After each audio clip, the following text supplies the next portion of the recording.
Hello? Okay. Yeah, if you have any questions, please feel free to ask. We will have surveys at the back. Also, as you all know, the survey is on our website, mc-ala.org. If you would like to get the survey, or, we will have surveys. So I'm going to go ahead. We also have Commissioner Moore Ziegler in the room.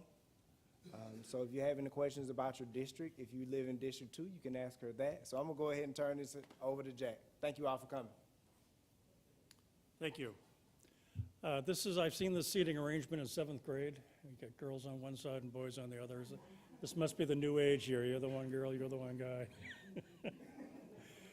Anyway, as long as you're comfortable, I don't care. This is a great facility, so I think you're all going to be able to hear whatever I have to say, and I hope I can hear your questions, and I hope there are going to be a lot of questions.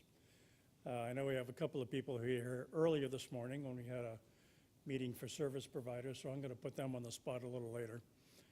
But I want to thank you for coming. I think this is the public portion of the presentation that we're having. We have another meeting for stakeholders later on in the day, and then I'll be back later on with a report. So I'm going to give you some information on what this broadband study is all about, what we hope to get from it, and then I'll take your questions if you have any specific issues with broadband. Believe me, I've been to some sad meetings where people have moved into some very expensive housing and suddenly realized they couldn't connect to their favorite streaming service. So we hope that's not the case here.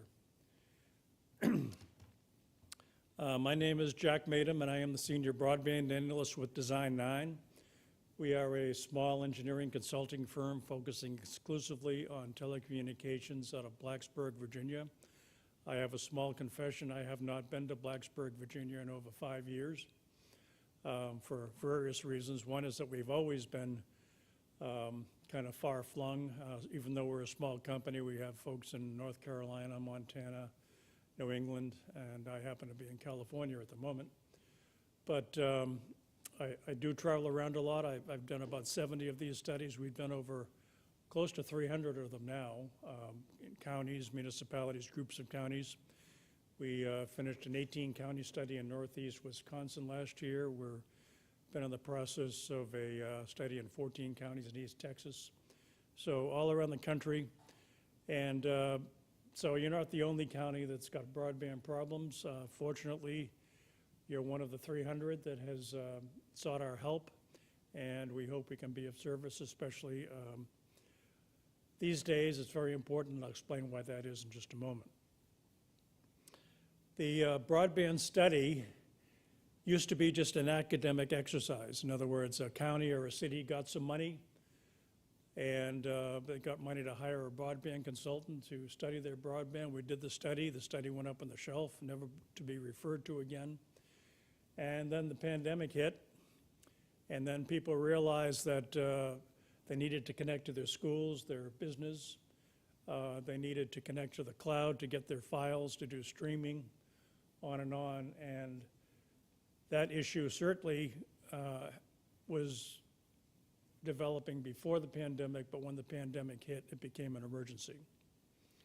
And I must say, I congratulate the cable companies and the internet service providers, because they did a much better job of maintaining their service, providing service to folks under an unprecedented load over the past few years. The other issue, of course, is that as a result of the pandemic, we now have the granddaddy of all funding opportunity for broadband. If you can remember back to 2008, 2006 through 2008, when we had the, quote, Great Recession, as part of the economic rescue plan, we had what was called the Middle Mile Project, where the federal government invested $780 million to allow every state to invest in a middle mile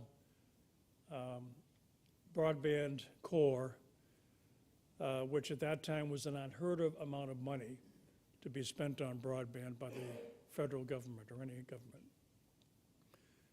Since then, we've had a number of programs, and we are now coming up with what's known as the BEAD program, the Broadband Equity, Access, and Deployment Funding Program, which is being sponsored or being managed by the Department of Commerce, the U.S. federal government, and the NTIA, the National Technical Institute Association, which is part of the Department of Commerce, $49.5 billion.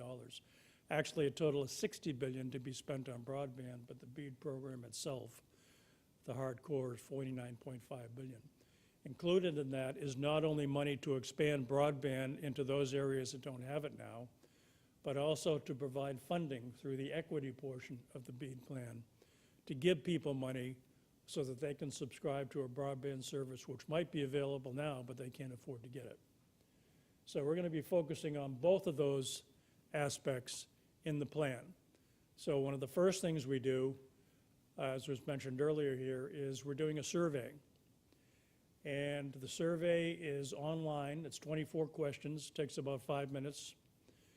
And it's also being distributed by mail to every resident and business in the county for distribution and through libraries, county offices, schools, et cetera, so that they can fill it out, leave it, or mail it back. And we compile all that information, generate a report, and that's an important part of this broadband plan. In addition to that, we talked to the internet service providers, which we did this morning. And quite frankly, I'm happy because we had about a half dozen internet service providers here in the room. Typically, it's very hard to get them because they are very suspicious of any government accounting plan to interfere in their business. But I told them, and I'm going to repeat, that the county will not be your internet service provider.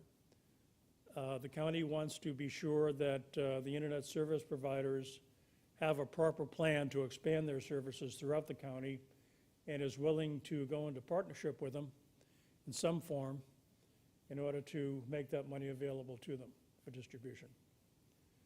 So we hope they got that message, and we hope they'll be cooperative. I think they will be. And again, I've seen a sea change in the attitude of service providers over the past few years as well. I expect because they smell the money. Money's available. They would never be providing service to the underserved and unserved unless there was federal money involved. That's one of the first questions I ask when I talk to them is, how much money do you need to do this project? Typically, the response is 20 to 70% of the project cost they need. So what we do, one of the things we do in this plan, is we try to identify the gaps. We do that through the survey. I'll show you how we do that in just a minute. But we identify those areas that don't have very good broadband or no broadband at all, and we make recommendations as to what you can do to get better broadband there. And in fact, we will design several fiber optic networks in certain areas that the county specifies of 100, 200 homes, or potential areas for economic expansion. And we will do mapping, and we will do costing to tell you exactly what we think it was going to cost to put a fiber network in those areas. So I brought a few visual aids here. I'm going to pass these around.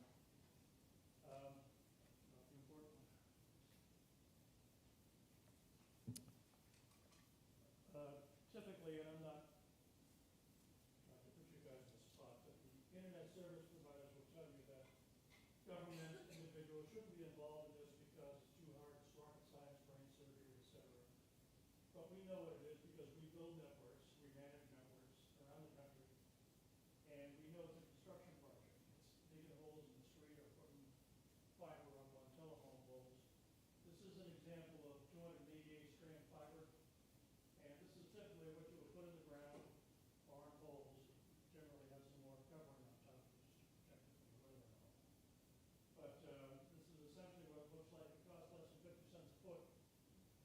So this is a very small portion of the overall expense of putting in a fiber network. The big expense is digging a hole. So, as I said earlier today, if the county or the city is doing any sort of road work, whether it's simply pavement, resurfacing, putting in new sewer pipes, water pipes, electric cables, whatever it might be, be sure that you put in conduit. Conduit, as you probably know, is plastic pipe. Typically, for a core, it's bigger than this, but I'm flying on an airplane, so I don't want to cover the small portions. But 5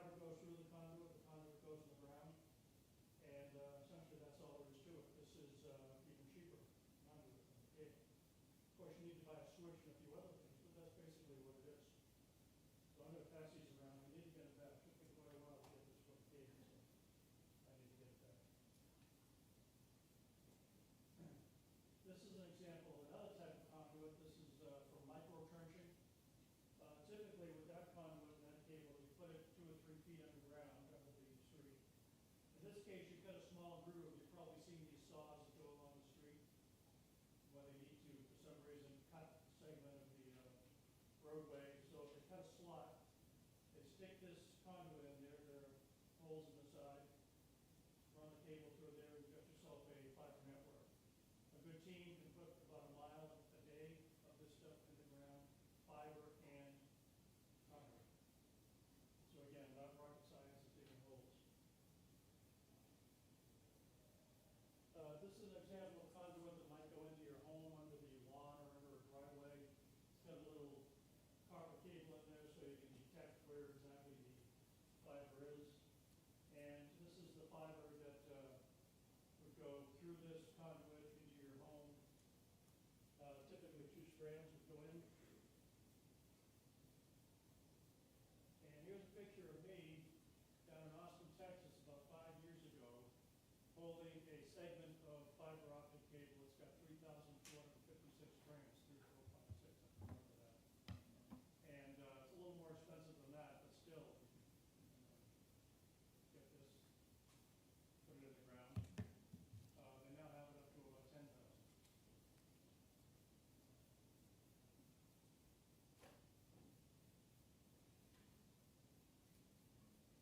My point in showing you this is that this is not rocket science. When we put in networks, one of the hardest things we have is finding the crews to do the drilling.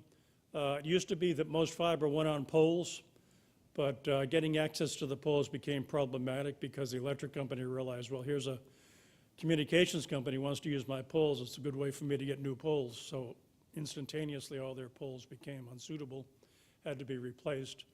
But now with fracking and other technologies, drilling holes horizontally, horizontal boring, et cetera, it's become to the point where putting in a fiber network underground over the course of, say, 50 years is not any more expensive than putting it on poles. So that's typically almost all the networks we construct is underground. When I was up in northeast Wisconsin, as I mentioned, I traveled around to the 18 counties, and I typically had a couple of providers with me.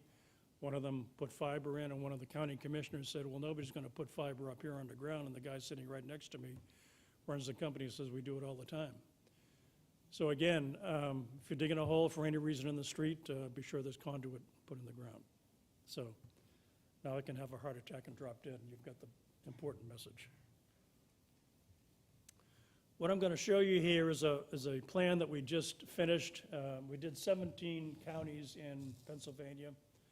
One of them is Clarion County, which I've got up here on the screen. And I'm going to show you the results of the survey that we did and how we present it, how we integrate it with other information we collect from other sources, from the FCC, from the state, from the cities. I expect typically when we're doing a study for a certain county, the first thing we do 10 minutes after we get approval for the study is call up the GIS folks, the people who actually do the mapping in the county and the city, and see if we can get their information, because that makes it go much faster and it's less expensive. So we incorporate any mapping information we can get so that we can present to the county and the funding agencies all the work we've done, plus all the existing work, like the points of interest, which are all the buildings, the county buildings, hospitals, schools, et cetera, on maps. All the mapping for the low and moderate income, so that we know who's got money and who doesn't, where they live, the neighborhoods.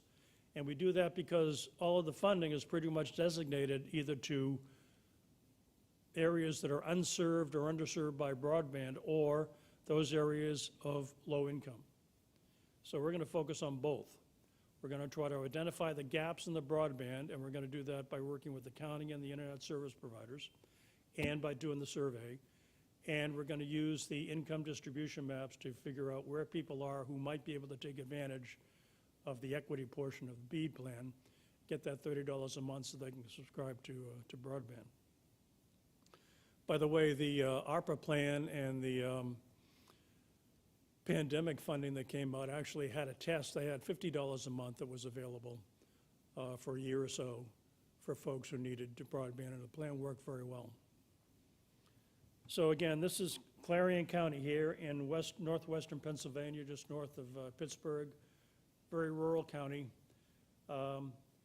They were actually already underway to put up towers on which they could put radios to offer what's known as fixed wireless access. In other words, radios on the towers would transmit a signal to a small antenna on a home or a business, and they would be able to get a reasonably good broadband signal, 25, 50 megabit download speed, which would be much better than maybe the 3 megabits or half a megabit they were getting through DSL or nothing at all, or maybe they had to use their smartphone to get on the internet, which is a very expensive proposition, especially when you exceed your data cap. They already had 10 towers. They actually got $1 million from the Appalachian Resources Administration or Association. They were putting in $1 million. They had $2 million to put up these towers. That project was underway when we started the study, but we actually incorporated it into the broadband study because we connected each of those towers, or we did a plan to connect each of those towers to a fiber network we were designing as part of the plan. And I mentioned earlier today at a previous meeting, I heard a couple of weeks ago they had gone out for bid to have these 5 towers built, and they got 0 response from folks who build towers. I don't know why that is. I can only assume it's because the market conditions weren't right, even though they had $2 million in hand to build the towers, or for some other reason. But it just indicates that even if you get funding, if you're successful in that, the job isn't over yet. As we're coming out of the pandemic, the supply line is getting better, but there are still gaps. It takes months to get fiber, so you have to plan ahead. And apparently the same thing is happening with building towers and putting radios on towers, but you never know. In any event, as a result of the survey we did in Clarion County, here is a summary. 82% of the residents are interested in faster and more reliable service, hardly a surprise. 56% of the residents are dissatisfied or very dissatisfied with current internet speeds. 93% said they believe the county government should help facilitate better broadband. Now, I think I've mentioned that we don't think the county is going to be the internet service provider for Montgomery County. We expect that the current internet service providers are still going to be offering service, and we're hoping that they expand their service to more people and provide faster service to those customers they have now. And the federal government, through the state government, and public-private partnerships and all sorts of other vehicles, funding vehicles, are in place through the BEAD program to allow that to happen.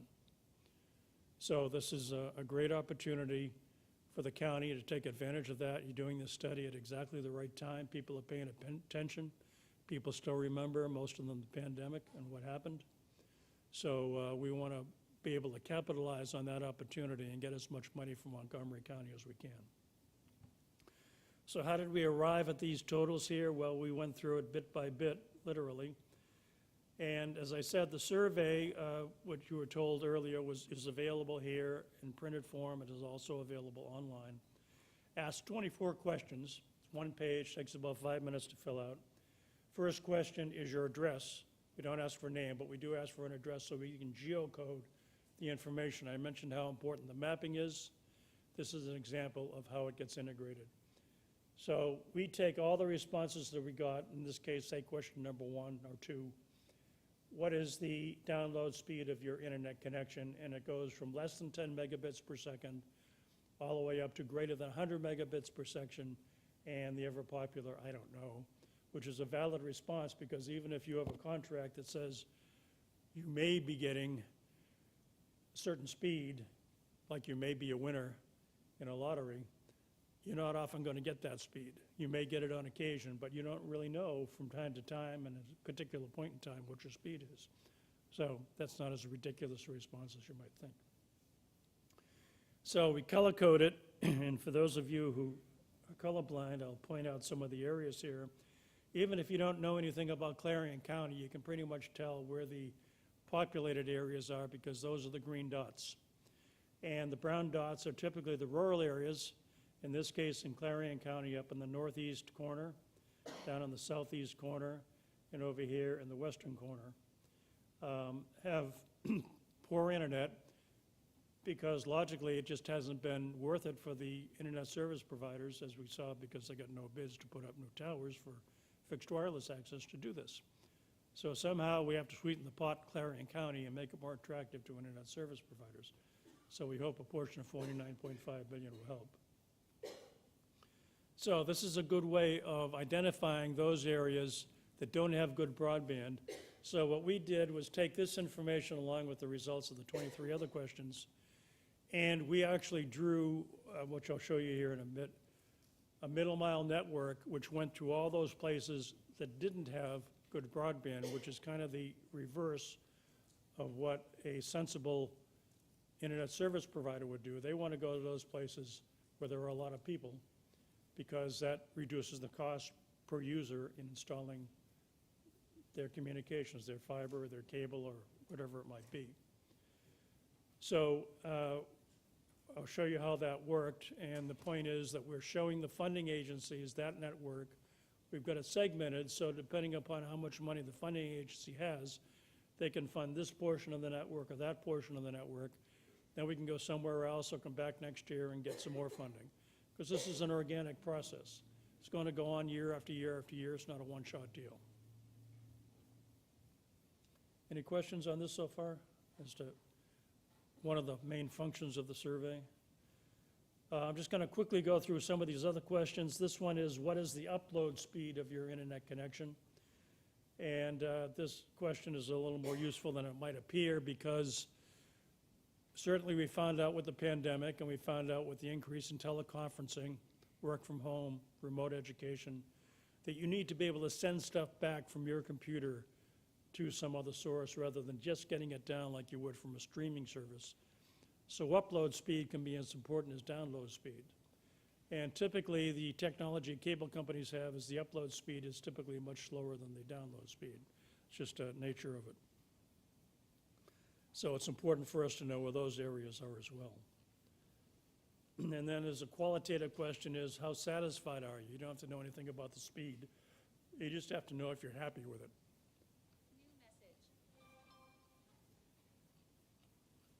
So as you can see, we generated quite a bit of maps. Here's a map that shows what type of internet service do you have. Everything from fiber to no internet to something other.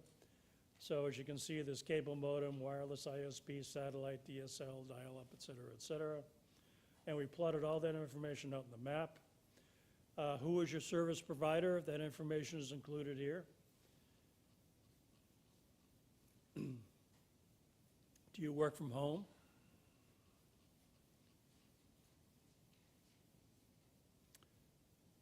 Does internet high speed have an effect on where you live? It does.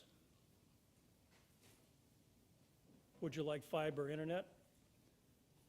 Even though a lot of folks don't know what that is, they think they want it. That's what all the green dots mean. Then we also have the estimated survey take rate. So we got as much as 22% in those areas which I highlighted before in the northeast portion of the county because they have bad broadband. So they responded. And then we have all sorts of very specific charts we derive from the survey. I'm not going to go over those unless you have a specific question. The other thing I want to point out is the middle mile network that we did. This is an example.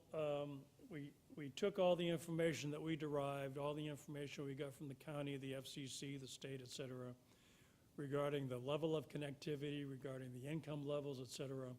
And we designed what's known as a middle mile network, which is the core of the network, which allows the internet service providers to connect to that. So they don't have to spend money building a core network where there isn't one.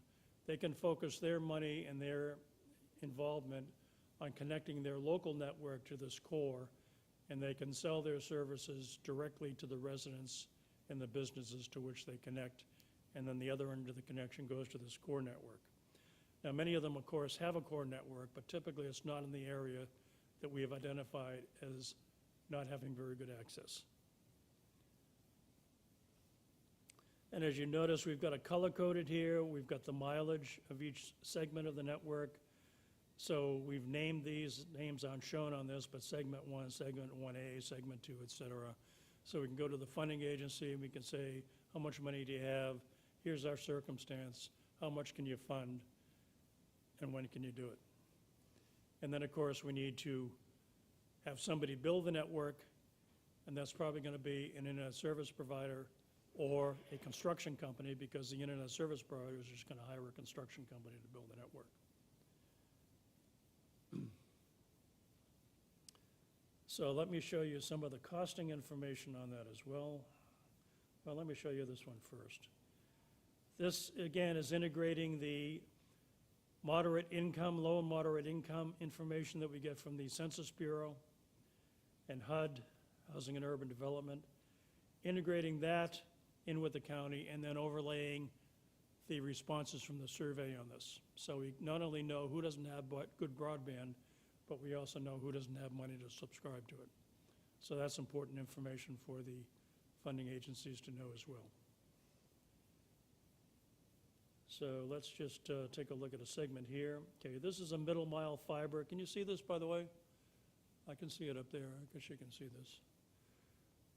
This highlights Phase 1A. This is Clarion County, 51 miles, and it shows the connection and those communities that it connects. And this was not only based on the data that we collected, but also in talking to the economic development people in the county as to where they thought there was going to be improved economic development in future years, where there might not be anything now, like a highway interchange. But if we could design the network to go close to that area, they thought in 2, 3, 5 years that that area would be important for economic expansion, and if there was fiber there, that would be a big help. So we broke the project down. This is a particular portion of this. This is Ashland Township, Route Part B of 1A, for 4.4 miles essentially. And this format is in a format that the funding agencies like to see. In fact, for some of them it's required. So this shows all of the details in terms of what is required to put in a fiber optic network, everything from the fiber and conduit that I showed you earlier, the hand holes, those are holes in the sidewalk that you use to connect the fiber to the home, cabinets, et cetera. And this would pass what we figure would be 50 addresses passed. That's not homes or businesses. That's large institutions that would connect directly to this middle mile network. So I presume, and I'm sure we have that information elsewhere, there are more residents in the rural areas other than 50, but those we expect would connect directly to this network. And then here is the expense for that network, $840,000 to build about almost, what was that, four and a half miles of fiber in Clarion County. So we did this for every segment. And then we also took, as I mentioned earlier, some pilot projects, local areas that we could map out and we could cost out so that the county would know, if we connected locally here, approximately what it should cost. Now, we recognize that internet service providers have profit and overhead and other things they have to offer, but this is the bare cost of what the network could be. So the county, if they get to the stage where they've got some money, or they're working with the internet service providers in some form of public-private partnership that they set up, they can say, well, we got the plan, and to connect from here, point A to point B, we think should cost this. What do you think it's going to cost to do that? And if they come in, say, with 30% higher, then that's probably fine. If they come in 200 or 300% higher, then time to take another look. So this gives the county, the funding agencies, some idea as to what we think the cost would be. And as I said, we manage a lot of networks around the country in different areas.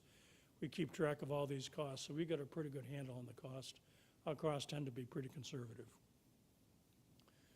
So those are some of the important elements in this. We also explained to the county the different types of management that they could set up. When I sent that fiber around, I think just I got it back here, and I sent the one around that has 3,456 strands. I haven't seen that photo yet, so be sure I get that back.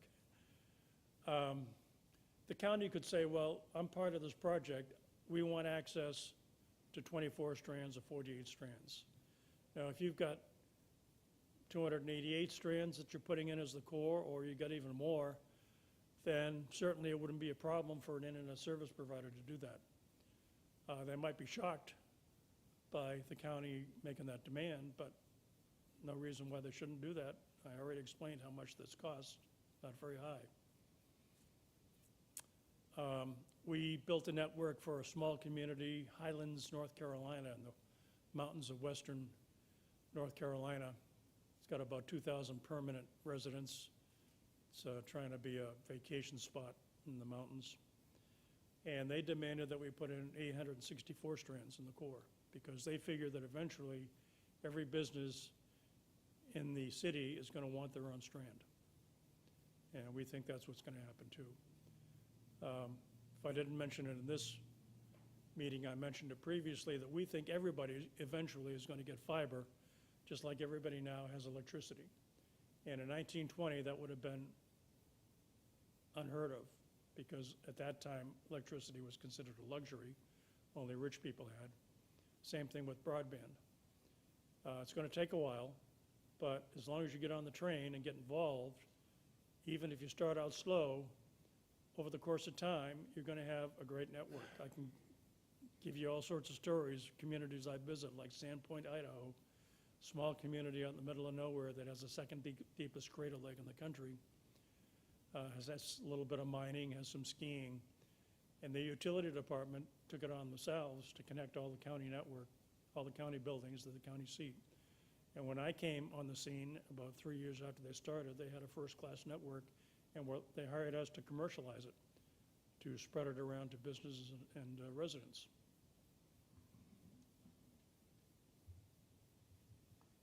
So I'm going to stop there. Any questions you have, I'll be glad to answer. If I can't answer them, I'll find out and get back to you. I'm going to give you all a card so you can contact me directly. I'm not going to make the mistake I made this morning and give somebody my root key. I will give you my card. Yeah.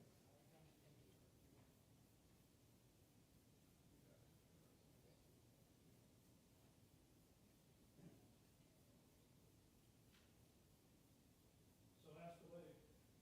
Here. I mean, my question is, you're doing surveys, you're doing all this, what is the projected start date on installing? This is the start date? Yes. That's up to you. And I'm not being facetious. And I mentioned earlier, the first thing we have to do is apply for money, because I don't think I'm turning people upside down and shaking them for about 32 cents, I'm sure. But we have to apply for the money, we have to do the plan, apply for the money, get the money, and then you don't want to be like Clarence County, have a good plan and then have nothing to do. So it could take a year, it could take 2 years. I mean, it'd be nice to get it tomorrow. I go to some communities, I think I go to school 5 minutes tomorrow. But that's not the case. And because we're talking about trying to get money for unserved areas, that means it's not going to happen unless you get federal or state money, because it's not in the business plan for the internet survivors to build a network in which they're not going to make any profit for the next 20, 30 years. I'd like to get it where I'm not certain reason.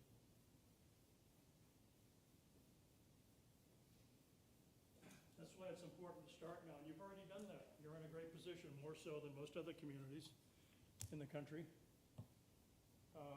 I would have to say that, and I can give you other stories besides Sandpoint, Idaho, or Highlands, North Carolina, where typically it's 1 or 2 individuals, either on a broadband committee that the city or county started, somebody in the utility department, like in Sandpoint, same thing in Dakota County, Minnesota, which includes a lot of municipalities, part of them in Minneapolis, 420,000 people.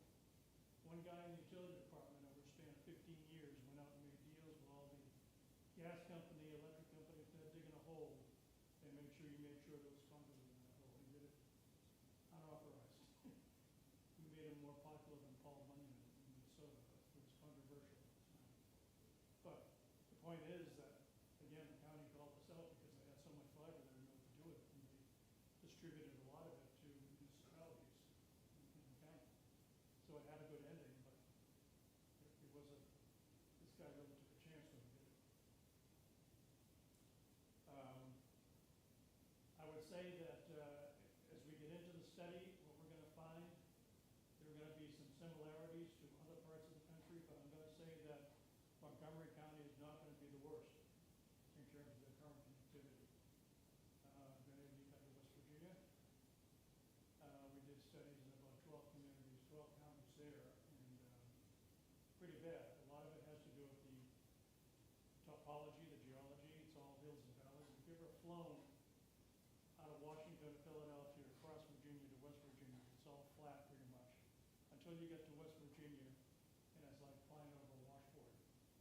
It's just all mountains and valleys. Very difficult to establish any kind of connectivity, and I think as a result of that, the people are the way they are.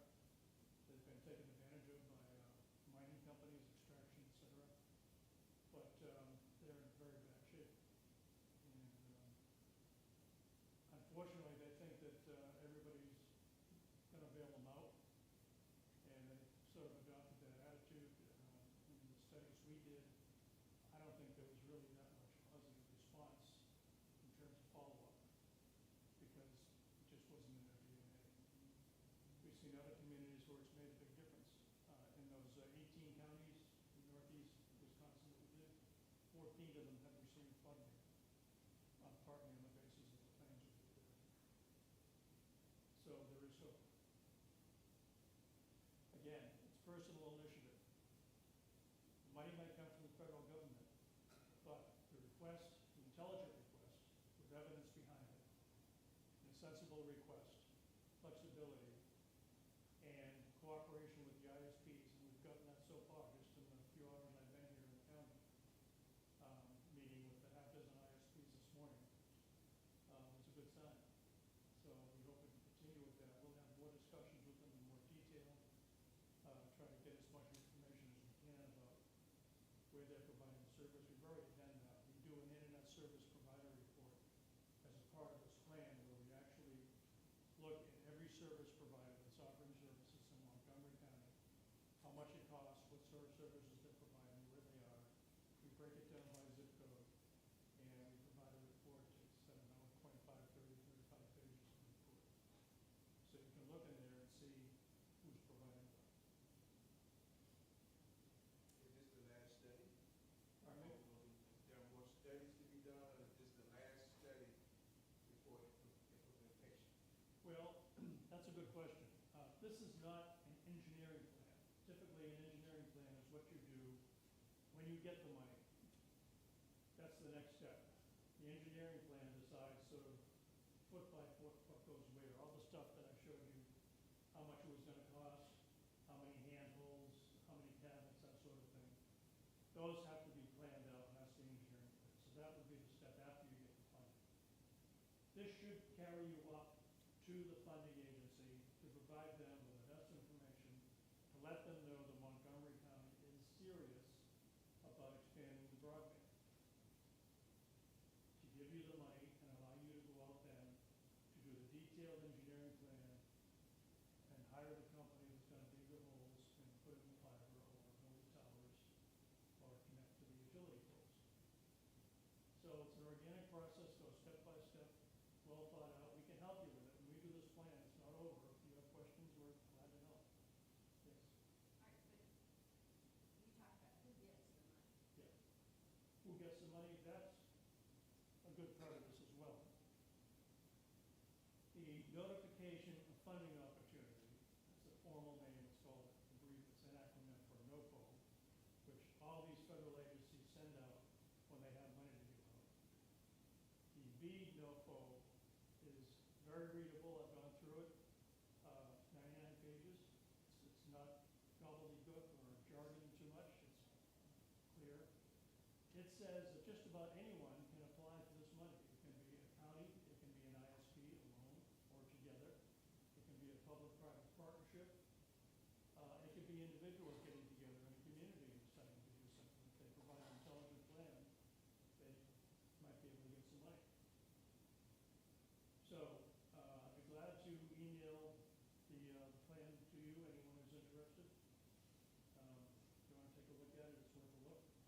But just spell out there who can apply and how much you get. Depends on how good your plan is and what the funding cycle is. Money's not available yet in that plan. There are plenty of other funding programs that are in the works. There's the RDOF, the Rural Digital Opportunity Fund, that's been going on for years. Charter, is a big proponent. You think you've got, this 14 county study we're doing in Texas, you've got like 57,000 addresses that you've won through the RDOF program. The RDOF program is a reverse auction where the FCC says these areas here are unserved. And so a company like Charter takes a look at it and they say, well, we can provide service to this facility for this much money. And then the FCC looks at it and says, well, that's reasonable, we'll give you this much money to do it. So they get funding based on how low they're willing to, or how much money they're willing to put in.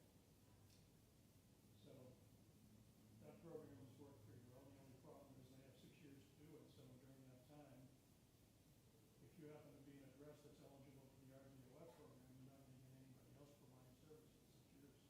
Or until the provider decides to put it in, which could be 6 years.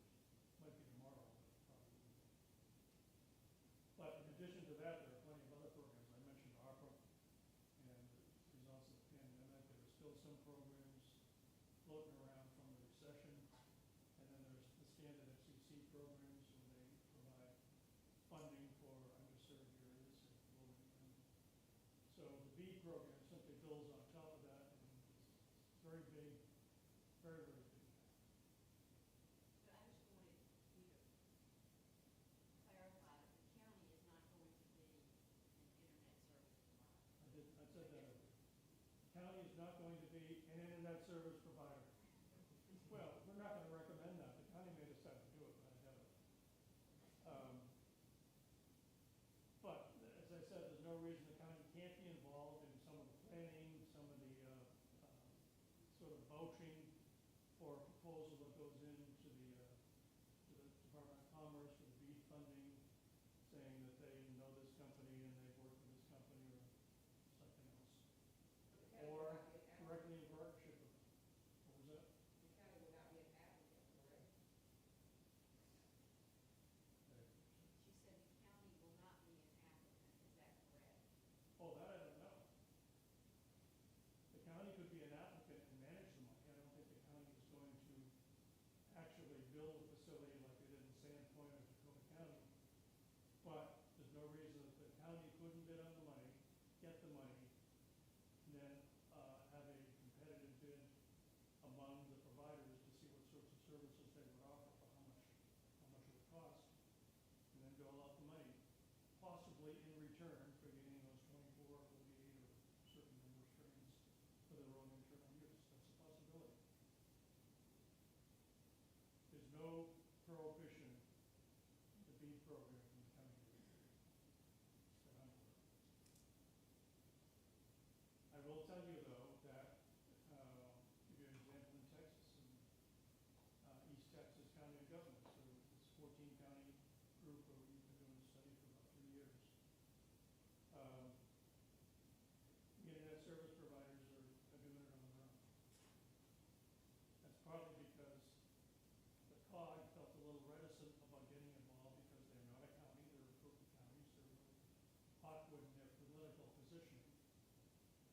And some of the counties are working with the ISPs in the funding, requesting the funding. But some of the ISPs are requesting the funding on their own. So there's nothing wrong with that. They can do that. We just think that since there are rights of way and permitting issues, all sorts of things that cities and counties are involved in, there's no reason why the county municipality can't be involved in some way, at least in knowing what's happening, when it's going to happen, maybe how much it's going to cost, and whether there's any opportunity for the county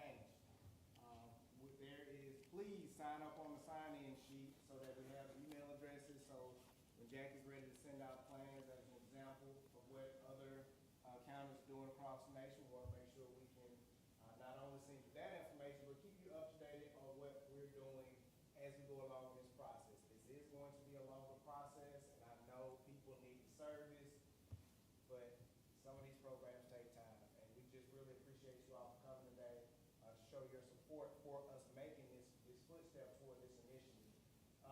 And lastly, at 5:30 today, we're going to have a same meeting, but it's going to be at City Hall in the old council chamber. So if you know of someone who was not able to make it this morning, please let them know, 5:30, City Hall, old city council chambers. We will be doing another meeting at that time. Unless anybody has any other questions, we greatly appreciate your time today. Thank you all so much. Who has my picture? Oh, the picture. Picture with the. Thank you.